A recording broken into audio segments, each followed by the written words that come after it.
في قلب القاهرة القديمة شاب مصري اسمه علي لقى سر الأسرار. صلي على النبي واشترك في القناة ويلا بينا نبدأ. وسط غبار السنين وأسرار الحضارة المصرية القديمة، علي كان بيدور على أي كنوز فرعونية. ما كانش يعرف إن القدر مخبيله اكتشاف هيغير تاريخ البشرية. في سرداب مهجور تحت بيتهم القديم لقى صندوق عليه نقوش غريبة. جواه كانت بردية ملفوفة بعناية، بردية الأسماء المحرمة.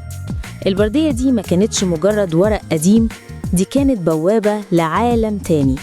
فيها كانت أسماء ملوك الجن الحقيقية اللي الفراعنة قديما استخدموها عشان يتحكموا فيهم. علي بفضوله وبدون ما يعرف خطورة اللي بيعمله بدأ يقرأ الأسماء بصوت عالي. كل اسم كان بينطقه كان بيحس برعشة غريبة في الهواء حواليه. الضلمة بدأت تزيد والأصوات بقت مسموعة، همسات من عالم سفلي. فجأة الأرض اتهزت هزة عنيفة والبردية نورت نور أحمر يخطف الأبصار. علي أطلق سراح 7 ملوك من أقوى ملوك الجن بدون قصد. قوة قديمة ومرعبة رجعت تاني للدنيا، قوة كانت محبوسة آلاف السنين. الجن ما كانوش ناويين على الخير، غضبهم كان زي عاصفة هتدمر كل حاجة.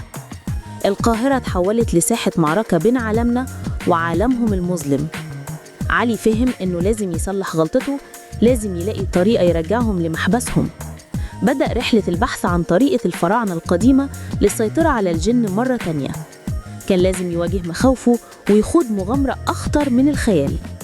مصير العالم كله بقى بين إيديه. هل هينجح علي في مهمته المستحيلة؟ هل هيقدر ينقذ البشرية من لعنة الفراعنة اللي أطلقها؟ السر مدفون في قلب التاريخ بين سطور برديات قديمة منسية. الأحداث لسه بتبدأ والتشويق بيزيد مع كل لحظة. تابعوا معانا عشان تعرفوا إيه اللي هيحصل في رحلة علي المليانة بالأسرار والمخاطر.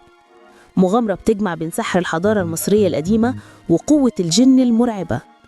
حكايتنا لسه ليها بقية والأسرار لسه بتتكشف. وهنا خلصت حكايتنا، هشوفكم تاني إن شاء الله.